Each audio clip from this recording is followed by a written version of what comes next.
খাস বাংলা যে চিনি খাওয়া বেশি আবার চিনিও বেশি, দুইটা একই কাজ, মানে চিনি বেশি আবার চিনি খায়ও বেশি, কি একই কথা না নাকি? বোঝেন নাই? তাহলে এখন ওনার চিনি পাইছি আমরা ধরেন 12, এখন আমি তাকে বললাম রুটি খান, রুটি মানে কি? চিনি। আমি বললাম ফল খান, ফল মানে কি? চিনি। আমি বললাম মুড়ি বিস্কিট খই খান, এগুলো মানে কি? চিনি। আমি বললাম আলু খান, ডাইল খান, এগুলোর মানে কি? চিনি। আমি বললাম যে আপনি ঘুমানোর আগে দুধ খান, এটার মানে কি? বলেন ভাত।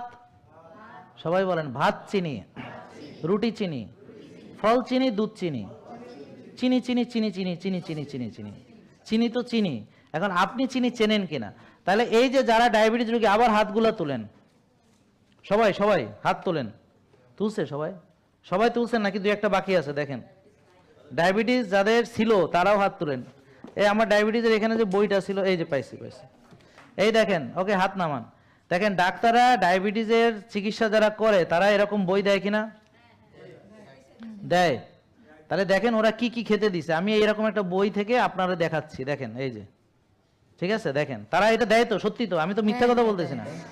তাহলে ডায়াবেটিস বেশি রুগীকে সকালে রুটি খাইতে দেয়, তারপরে ডাইল খেতে দেয়, ডিমের কুসুম ফালায় দিতে কয়, তারপরে 11টা বাজে মুড়ি বিস্কিট খই বা ফল খেতে দেয়, আবার 2টা 2:30 বাজে আবার ভাত ডাল মাছ মাংস খেতে দেয়, তারপরে বিকেলে আবার নাস্তার ভিতরে মুড়ি বিস্কিট খই দেয় কিনা, তারপরে আবার রাতে 8টা 9টা বাজে আবার রুটি আবার ডাল মাছ মাংস দেয় কিনা, আর ঘুমানোর আগে 1 কাপ দুধ রাত 11টায় দেয় কিনা? দেখেন দিছে। তার মানে চিনি বেশি রুগীকে 6 বেলা কি খেতে দিছে বলেন তো? চিনি। চিনি খেতে দিছে।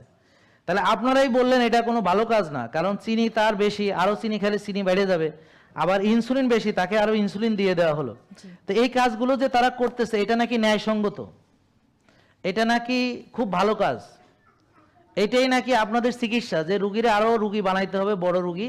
আচ্ছা, আপনারা যে এতদিন ধরে চিকিৎসা করাচ্ছেন, করে কি রুগী ছোট হয়েছেন না বড় হয়েছেন? মানে ওষুধ কমে গেছে, ভালো হয়ে গেছেন, বন্ধ হয়ে গেছে, নাকি ওষুধ বেড়ে গেছে? আপনি রুগী হিসাবে দুর্বল হয়েছেন না একেবারে শক্তিশালী হয়ে গেছেন?